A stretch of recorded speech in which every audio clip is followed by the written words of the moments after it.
جماعت اہل حدیث کے مایہ ناز خطیب، مذہبی اسکالر، محترم و مکرم پروفیسر ڈاکٹر عبدالرزاق ساجد کے نیو بیانات، خطبات، دروس قرآن و حدیث کی روشنی میں سننے کے لیے ہمارے یوٹیوب چینل کو سبسکرائب کریں، فیس بک پیج کو بھی فالو کریں۔ بارک اللہ فیکم۔ امروا بالمعروف ونہوا عن المنکر، یہ امر بالمعروف اور نہی عن المنکر کیا ہے؟ غلط وقت کا بڑا بھی کرے تو اس کو سلیقے سے روکا جائے گا۔ میرے پیغمبر نے کسی بھی بڑے کو گالی دے کے نہیں روکا، مندہ بول کے نہیں روکا، زیادتی کر کے نہیں روکا، اور گندگی کو کبھی گندگی سے نہیں دھویا جاتا۔ امروا بالمعروف، بھلائی کا آرڈر بھی لگانا ہے تو اچھے طریقے سے۔ اور ہم چائے کا بھی آرڈر دیں، اور چھوٹے گال سنی، ہمارا لب و لہجہ ہی کچھ اور ہوتا ہے۔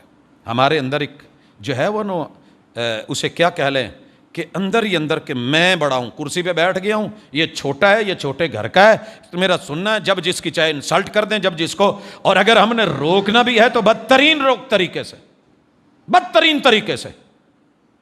ایسے نہیں ہے۔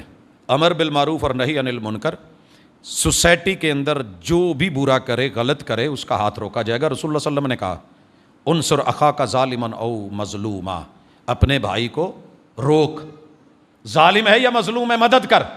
کہا محبوب مظلوم کی تو مدد کروں، ظالم کی مدد کیسے؟ کہا ظلم سے روکیے۔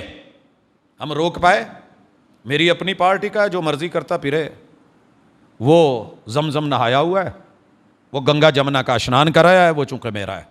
دوسرے والا وہی کرے، وہ قصوروار ہے، وہ مجرم ہے، وہ چور ہے، وہ ڈاکو ہے، وہ لٹیرا ہے۔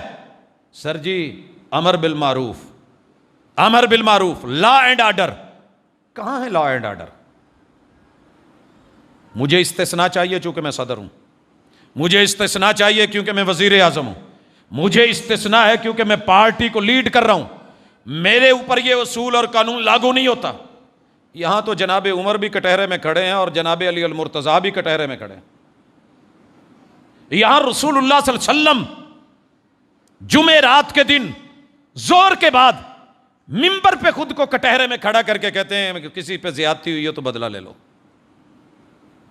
محمد بدلہ دینے کو تیار ہے۔ اور ادھر سر جی سوال ہی پیدا نہیں ہوتا۔